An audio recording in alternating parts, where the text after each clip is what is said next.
Hello everyone, I'm Sylvia from Fairlight Tarot. Welcome to my channel. Today we are going to have a look at my Oracle decks collection. I've started collecting tarot decks almost 35 years ago, but I only started collecting Oracle decks probably 15 years ago. But it is still a lot of them, and I think that this video might have to be split in two. We'll see how I go.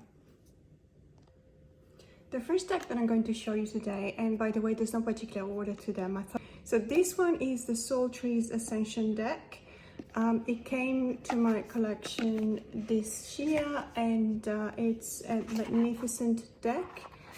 Beautiful, vibrant, the colors are amazing. The artwork is gorgeous. The keywords are very evocative. That is one of the things that I really do appreciate in an Oracle deck, that the keywords are evocative, because it gives me the possibility to use the deck as a focus message amongst two tarot cards. And I think it's a kind of a popular practice. You do see it a lot in YouTube channels and on Instagram. Deck pairings, there's a lot of fun hashtags which I will do in the next few weeks, but for now I just wanted to show you these decks.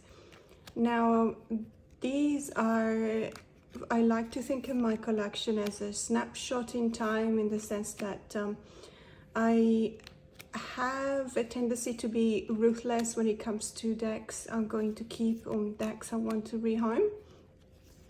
And the reason why is that if I don't use a deck, I always have a bit of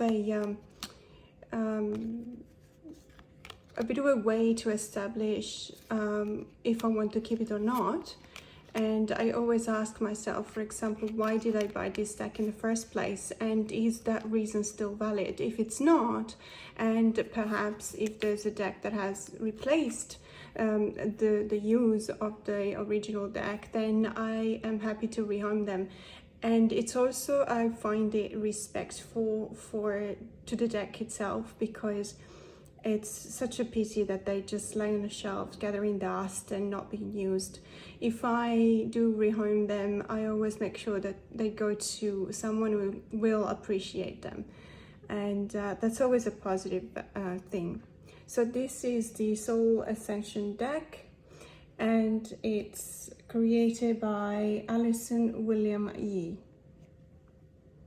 The next deck that I'm going to show you today is the Modern Nirvana Oracle, and it's by a corporation of authors: Kat Graham, Jennifer Sodini, Frank Elaridi, Brian Wood, and it's been illustrated by Natalie Miller. This deck is so versatile. I think it's a recent publication. I think it only just got released perhaps a month or maybe a month and a half ago. But there is a prior deck released by I think the same team, and it's called the Amenti Oracle deck, which I don't have, but I'm this close to ordering it because I love the Modern Nirvana so much, and the art style of the Amenti is very similar. As you can see, some cards have a sigil. To me, the possibility to study something new is always very exciting, and I don't know much about sigils, and it's something that is very appealing to my intellect, to my the way that I see my practice and the way in which I see my spirituality. But this deck is just amazing. Not just the artwork, the choice of color palette, the keywords are amazing. It pairs well with a lot of my favorite tarot decks. That's one of the reasons why I also really like this deck. Whenever a deck pairs well with a favorite tarot, then it quickly climbs at the top of a list. One important thing for me, or what I look for the most in an Oracle deck, is not only or not necessarily related to aesthetics. Of course, when it's a beautiful deck, I appreciate it, but I also have some very minimalist decks that I use and I love so much because the keywords are, they just click, it just works, it just opens up to a world of possibilities. And I really do appreciate the when the authors go above and beyond and give us the possibility to dig deep into a deck with a keyword. So this is the Modern Nirvana Oracle. The next deck is the Death Doula Oracle. This deck is very, very powerful. I use it for very specific kind of work. I only just recently added one service to my tarot readings, and it's life path working related. It's related to grief processing. It's a very important deck in my collection. It looks at one situation and it tells you what the effects of that situation are on your soul, which is, I believe, it's a very important thing to do, and it's something that has been neglected, you know, in the last, probably in the last 3 years, because we've had so many problems that many of us, or myself included, have turned inward, and I neglected that part of me that has always wanted to have a deeper connection with spirituality. And I am very grateful for that. As you can see, it's a photo collage kind of deck. Some cards are very simple, but the keywords are spot on. I find, for example, thrombosis. I think I've talked about this card before. It's just amazing the way it relates to a blockage that one person has in their own soul. Obsession. Vision. So this deck is the Death Doula Oracle, and it's been created by Theodore Saint. The next deck is a fabulous deck. It's the Messages from the Light meditation deck by Joyce Huntington. I think that I should do a tag in which I only talk about underrated decks. In specific, this deck I postponed purchasing for quite some times due to its shape. I, for one reason, thought that it would have been difficult to shuffle because it was square, but it's not perfectly square. It's actually not difficult to shuffle. It's beautiful. It's got beautiful colors. It's got the artwork is it's very touching. It's very deep. Some cards make me emotional. The keywords help for sure, and it pairs well with a lot of my favorite decks, tarot decks as well. So as I said, it's definitely one of the reasons why I bond with an oracle deck, is how well it pairs with a tarot deck that I like, and how much more of an insight it can give me when I do a reading. So this is the Messages from the Light meditation deck by Joyce Huntington. The next deck is the Woodland Wardens by Jessica Rowe, and it's a deck that has come to my collection because I wanted a deck that would pair with some of my animal tarot decks. And then I started using it and I realized that I really love this deck for many different reasons, not just the pairings that I could do. You see the illustrations are really nice. They pair up an animal and a plant. In this case, we've got the hound and the pear. And the keywords, is loyalty, for example. So the hound, that gives that sense of loyalty. I don't know much about fruits and plants, unfortunately. I am learning because I'm studying the Herbcraft Tarot. But I do know a fair bit about animals and what they represent, and I really like the connections, the link between animals and plants in this deck. It's a deck that speaks to me of this woodland world that I would love to live in sometimes. and it calls for a return to nature, a return to simpler things, a deeper connection to our natural selves. It's got really beautiful illustrations. The snake and the fern, starting over. Possum and peony, bashfulness. So this is the Woodland Wardens by Jessica Hope. The next deck is the Vision of the Muse. Now this deck has a bit of a funny story. I saw this deck in many channels, and you know, I purchased it as well because I really loved it. And then when I received it, I was very disappointed because I didn't know whether I had received maybe a faulty copy, because you know, that's, everything is possible. So I reached out to a few of my contacts in Instagram, and finally I found someone that actually explained that to me.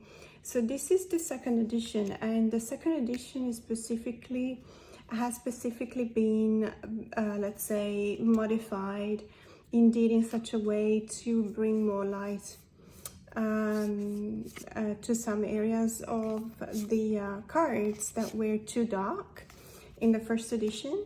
There's also additional cards, and whilst I definitely appreciate you know, the will of a creator to improve their decks, absolutely.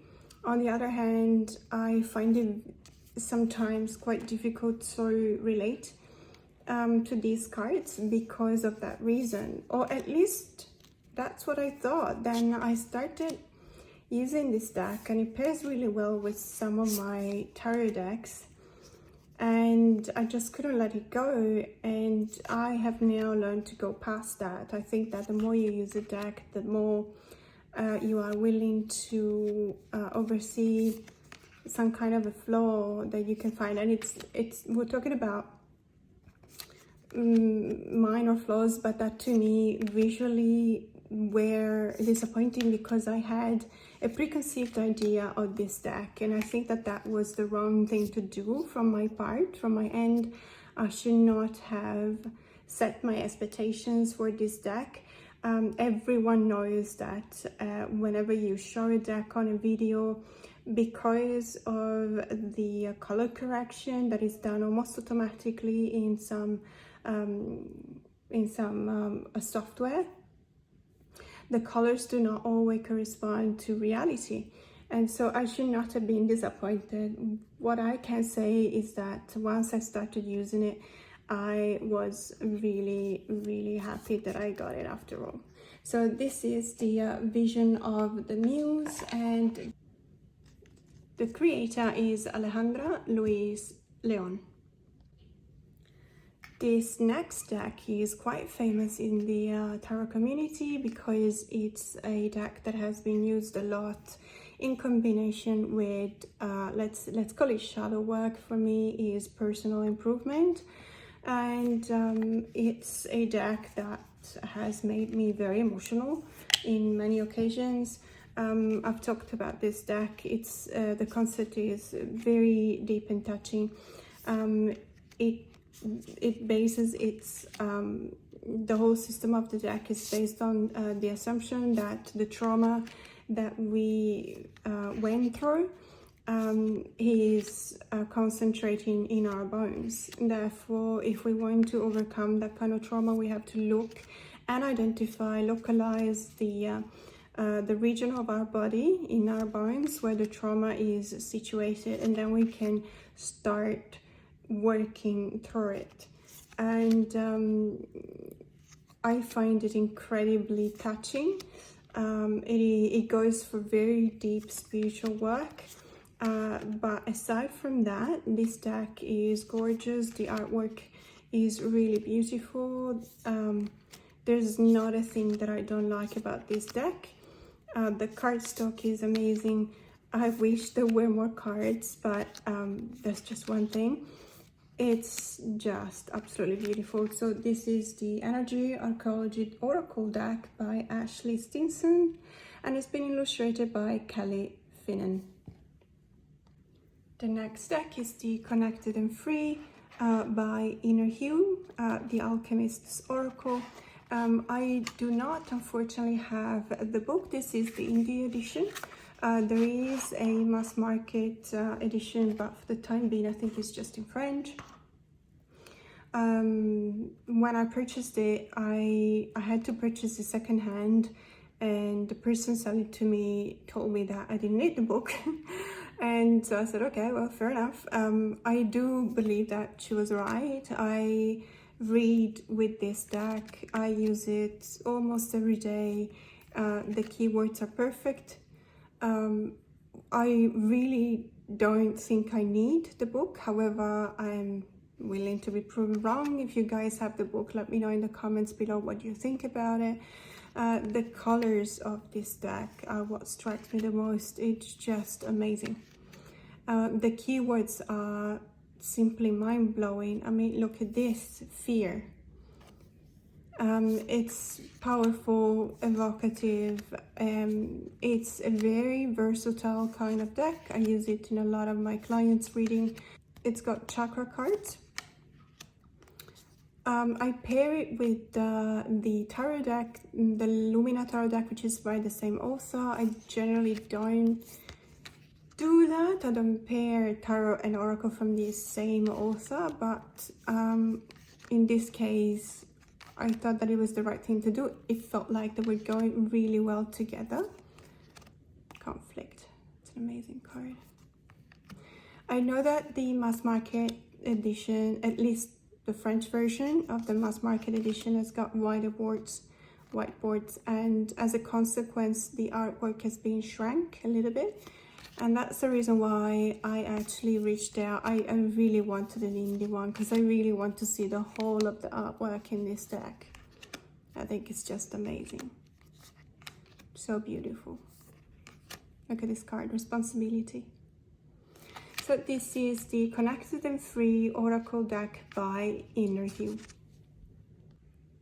The next deck is the No Frills Oracle deck, and by Redfish Tarot.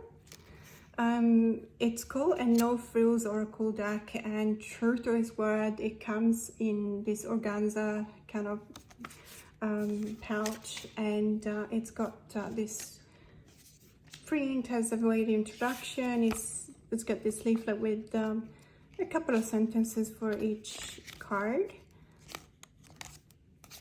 So nothing fancy, nothing expensive either, but it's style, it's gorgeous. It's a photographic collage. Again, the keywords are amazing. I love this unconditional. Love.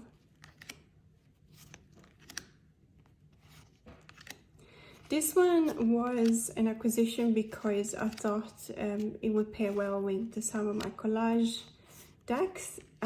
Ironically though, I use it mostly with non-collage type of decks at the end. I don't know why, it just feels better this way. It feels like too much collage might not be a good thing. It's becoming a workhorse deck for me because, well, mostly because of the keywords. Sometimes you don't just have the keywords, you've got some kind of a message. Love yourself more. You carry so much love in your heart. Give some to yourself. Go with the flow. So you've got a bit of both. You've got some cards like that, for example, that have a keywords that are very visually striking, but then you've got cards in which you also have some kind of a message. It's beautiful. I love it. It's the No Frills Oracle deck, and don't forget to play. This is another smaller in size kind of oracle deck. It's by no means small. It's a collection of cyanotype photos of plants, flowers, bulbs, leaves, with keywords. I love this photographic technique. It used to be done, well, decades ago on tin plates. Now it's obviously one of the effects that you can find in any kind of Photoshop or you know, photographic editing software. I don't know, apologies. Well, the Oracle is by Artemis and Alchemy, and it's based on traversing the unexplored terrain and oracular magic of Karl Blossfeld's plant forms. So I'm guessing the photos are by Karl Blossfeld.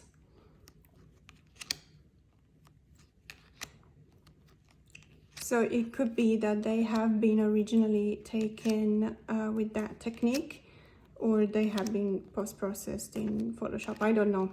In any case, this is a kind of a well-known technique, well-known effect, and I really like it. So this is the Terra Incognito by Artemis and Alchemy. The next deck is a bit of a sweetheart for the tarot community. It's the Celtic Spirit Oracle. It's by Nicola McIntosh.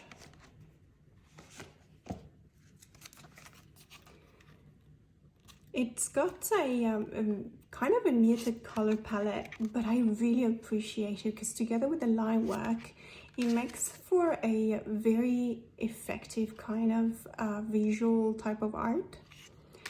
And it's paired up with a, well, a number, because then you have a booklet and you look it up, but it's got a title. So for example, the Green Woman, and then a couple of keywords: feminine, nature, oneness. And it refers back to Celtic symbology, lore, animals, creatures. You've got runes as well, witchcraft practices, sacred sites. Such a beautiful deck. It goes well with a lot of tarot decks as well. The sheet, ancient knowledge, help, dimensional. This is published by Rockpool. Rockpool is Australian, so it's right around the corner for me for once. And we're very blessed because Rockpool has a, I don't know whether it's a policy or it does that as a courtesy, but we can always find this deck for really, really affordable prices. So this is the Celtic Spirit Oracle by Nicola McIntosh. This next deck is the Flowers of the Night Oracle by Sherilyn Darcy.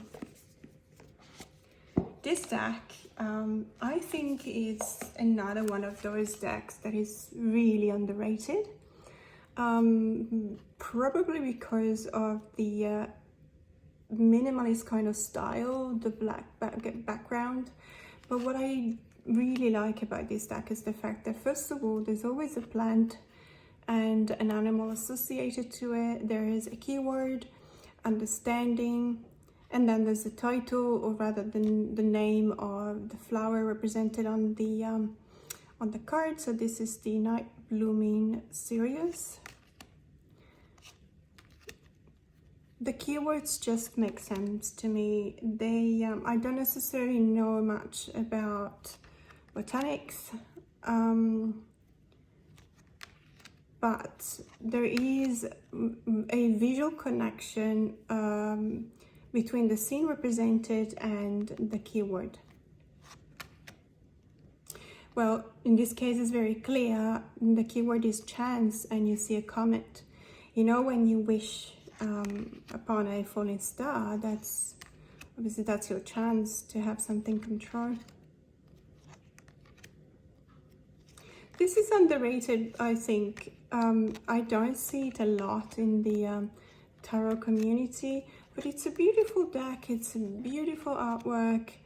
It reads really well. It pairs up with a lot of tarot decks. You know, I can use it for days on end. I never get tired of seeing these images. So this is the Flowers of the Night Oracle by Sherilyn Darcy. The next deck is the Secret Destiny Oracle by Denise Lynn. This is published by Hay House. Most of my decks have been published by Rockpool, but I do have a few other editions as well. So I've thought about trimming the borders, at least, you know, the side borders and the top border of this deck, and keeping the bottom one where the keyword is. But I'm actually happy about it. So it took me a long time to decide, and then at the end I was like, I'm so used to using this deck and seeing the white borders that I'm actually kind of into it now. This deck is stunning, absolutely stunning. The level of photography is just amazing. The colors are so vibrant and saturated, but not overly so, not in such a way that it pushes you away.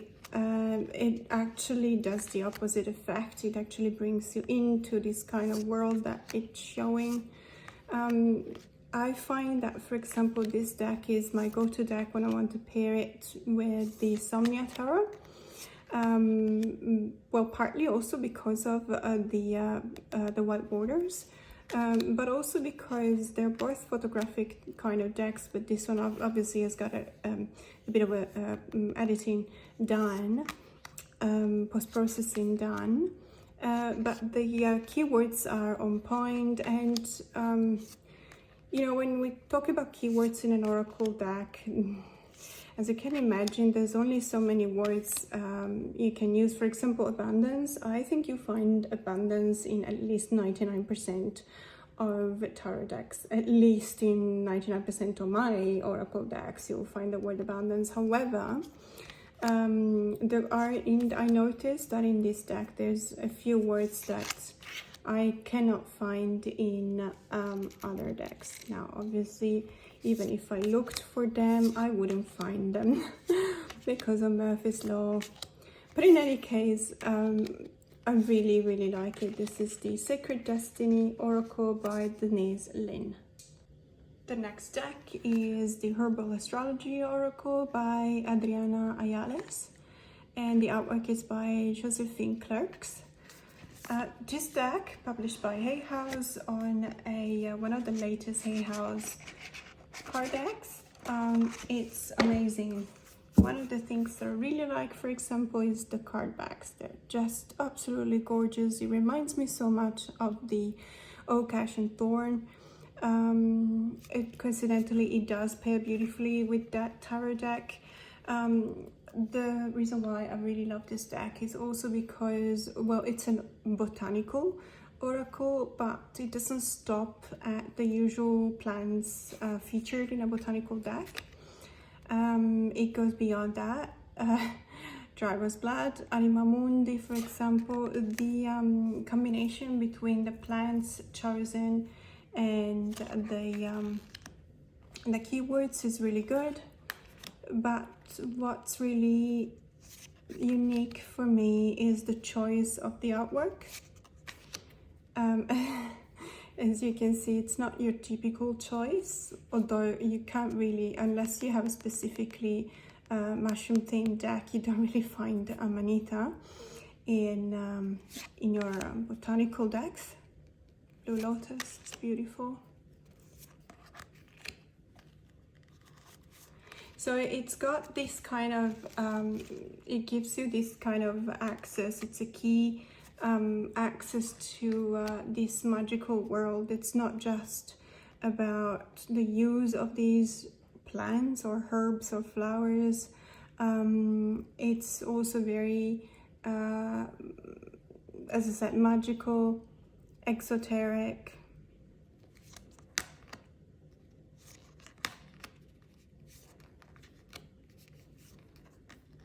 Look at this card, the Magician.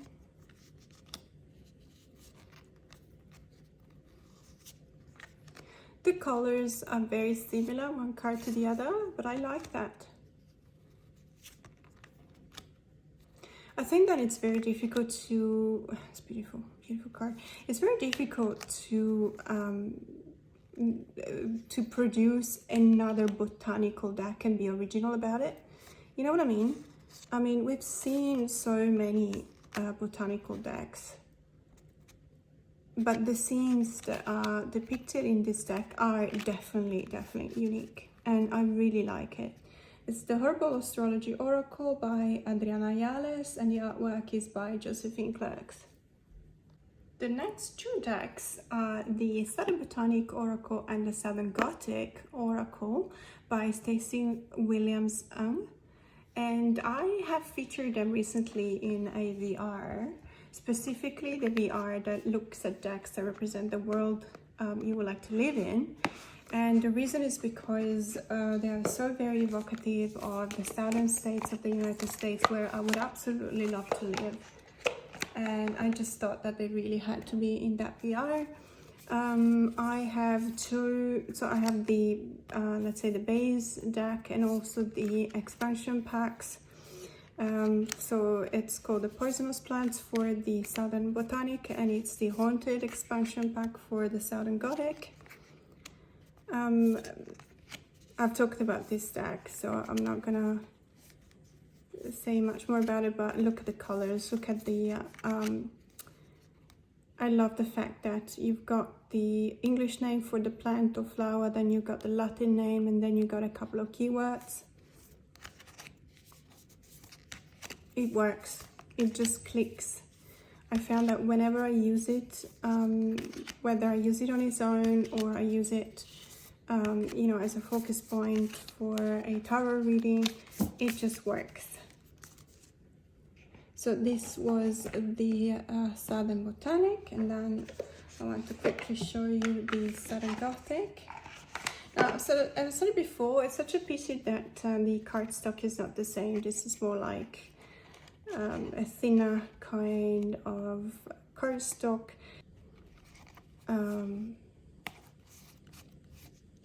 But it's definitely more slippery, for example. So you can't use them, well, I suppose you could use them together if you wanted to. But just for you to know, they're not the same cardstock. Now you can see, for example, here between, this is the base deck, and this is part of the expansion pack. There's a number on top, and there isn't in this one.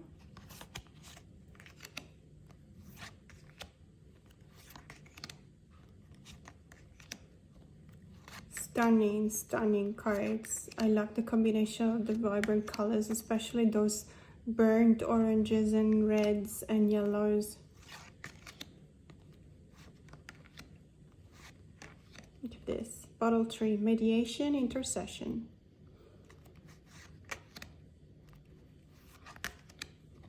It pairs really well, for example, with the Stranger Things tarot deck and many others. So these two were the Southern Botanic Oracle and the Southern Gothic Oracle by Stacey Williams Ng. This next deck is a recent acquisition of mine. It's not because this deck has been recently published. I think I've seen it for maybe a year and a half. It's the Pure Magic Oracle by Andres Engracia, with a foreword by Judica Illes, best-selling author of Encyclopedia of 5,000 Spells. Now, this deck is just come to my collection. I haven't used it much. These are the backs. Sorry that I'm on. I forget sometimes to show the backs. I love the fact that the cards have different colorations. It helps me, you know, understand what the category of the cards is, for example. It's got a nice illustration. It's got a title, for example, Rising Winds, and a couple of keywords: magical release, calling, intention, stronghold, salamander with Ouroboros, creative work, infinite wisdom and alchemy, songbirds with hexbreaker, sound healing, final goodbye, release. It's very magical. It's based on, well, of course, based on spell. That's the whole meaning of the deck.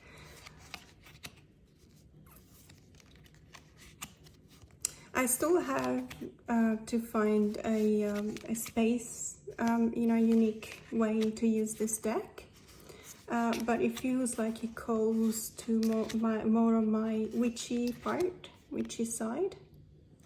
And I can't wait to start using it. So this is the Pure Magic Oracle by Andres and Gracia. This next deck is the Priestess of Light Oracle by Sandra and Taylor and Kimberly Weber. It's a really beautiful deck. I do say that a lot, don't I? But that's because I have this ruthless policy. If I don't resonate with the deck, if I don't use it, if I don't like it, then it goes to someone who will appreciate it. And so the ones that stay are the ones that I really love. So the artwork is very, very unique in the sense that you can see in the background, let me see if I can get it closer to the camera. So you can see here in the background, all of the cards have got some kind of, maybe a different card will show you better, a different kind of like a background filter that has been applied, and it gives this kind of a grungy look to the cards, which I really appreciate. The representations of the cards are just very powerful. As you can see here, for example, Sacred Action, Decisive Focus. I like the keywords, I like the titles, I like the choice for the cards. Calming the waters, peaceful self-regulation, deep emotions, unknown feelings, past life influences. It's a deck that you can use pretty much every day. I use it on its own. I use it paired up with tarot decks. I also use it sometimes in the Wheel of the Year readings for my clients. It's just so beautiful. This is the Priestess of Light Oracle by Sandra Ann Taylor and Kimberly Weber. The Whispers of the Ocean Oracle cards by Angela Hartfield, and the artwork is by Ekaterina Golovanova. Apologies if I don't pronounce the names correctly. Now, this deck to me means home, and it means home in the sense that I consider the place where I live as home. I live literally 300 meters from the ocean, and this has been a choice of mine, a trouble kind of choice at times, but a choice that I respect nonetheless. This deck, I edged it myself in this kind of indigo blue, that goes, I think it goes well with the backs. This deck is amazing. The colors are just fantastic. I love the fact that it's borderless. I love the fact that it's literally just focusing on, ocean, animals and plants.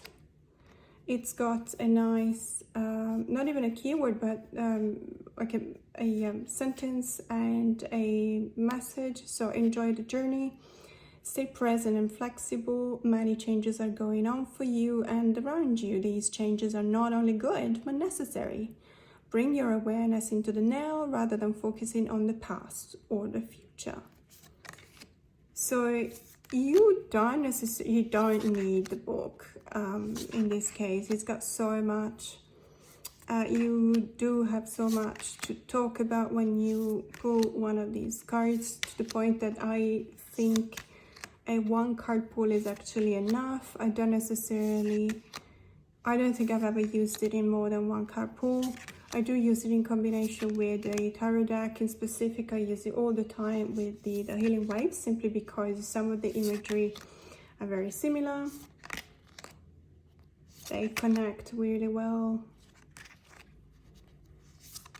It's advice rather than, it's an advice kind of deck rather than an introspective kind of deck. Gliding through currents, looking at the underbelly, leaping through the air, blend into the environment. I really love this deck. Look at this card, one of my favorite ones. Love Where You Are, which is amazing for me because I feel antsy every few years. I feel like I have to move somewhere else, but sometimes this deck is just telling me to, you know, take a deep breath and appreciate whatever is around you. So this is the Whispers of the Ocean Oracle cards by Angela Hartfield, and the artwork is by Katarina Golovanova.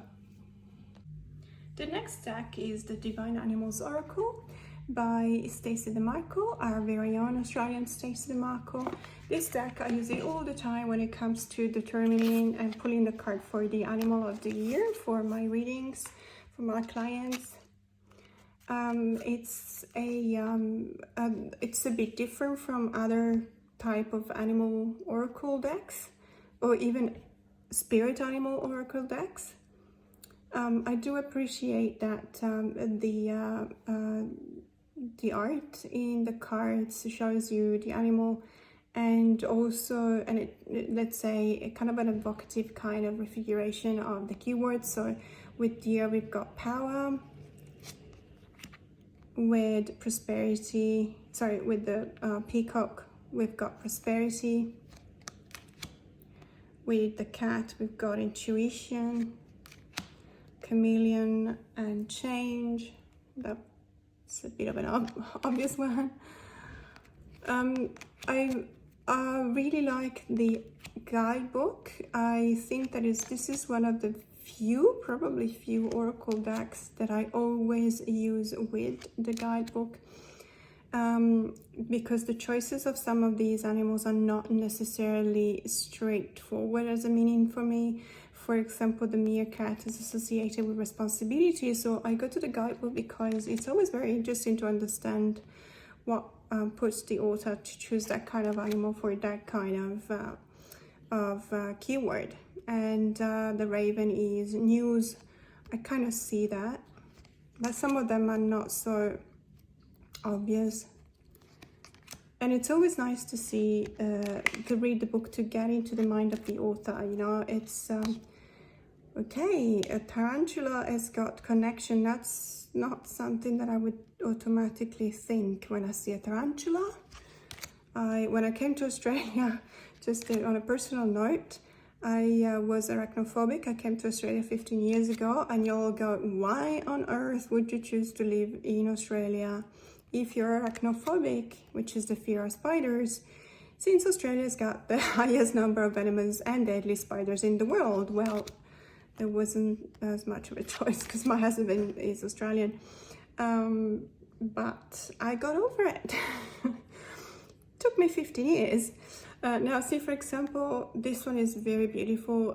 This is the red fox, and the keyword is strategy. Now, when you read the book, it tells you about the kitsune.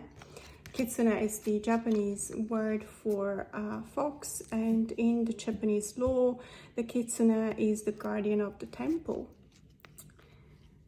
So this is a very beautiful deck for that kind of animal spirit kind of readings, and it's the Divine Animals Oracle by Stacey DeMarco.